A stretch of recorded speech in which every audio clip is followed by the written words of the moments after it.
রোমানিয়ার কনস্টান্টা বন্দরে একটি সামুদ্রিক ড্রোন বিস্ফোরিত হয়েছে। এ সময় আশেপাশে আরও কয়েকটি ড্রোনের সন্ধান মিলেছে। এতে রাশিয়া ইউক্রেন যুদ্ধ আরও ছড়িয়ে পড়ার আশঙ্কা করা হচ্ছে। শুক্রবার আল জাজিরার এক প্রতিবেদনে এই সকল তথ্য জানানো হয়।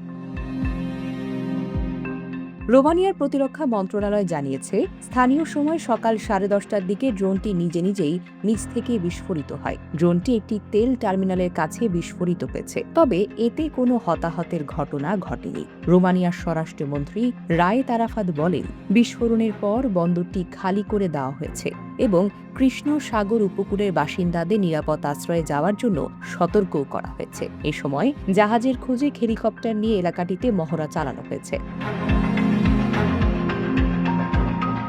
ইউক্রেন জানিয়েছে, শুক্রবার বিস্ফোরিত হওয়া ড্রোনটি তাদের একটি সামুদ্রিক ড্রোন।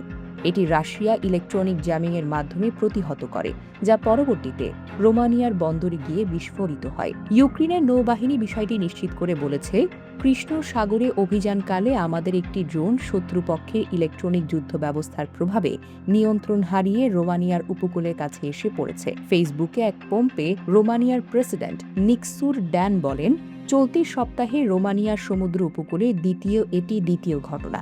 চলতি সপ্তাহের শুরুতে রোমানিয়ার নৌবাহিনী কৃষ্ণ সাগরের তীরে ভেসে আসা একটি রুশ মাইন নিষ্ক্রিয় করেছিল। গত সপ্তাহে রোমানিয়ার একটি ভবনে একটি রুশ ড্রোন বিধ্বস্ত হয়েছিল। এসব ঘটনায় যুদ্ধটি ক্রমশ এই অঞ্চল ছড়িয়ে পড়ার ঝুঁকি বাড়ছে। ইউরোপের কমিশনার প্রেসিডেন্ট উর্সুলা ডন ভার লিয়েন এক সতর্কবার্তায় বলেন, সামুদ্রিক ড্রোনটি রাশিয়া ইউক্রেন যুদ্ধের প্রত্যক্ষ ফলাফল।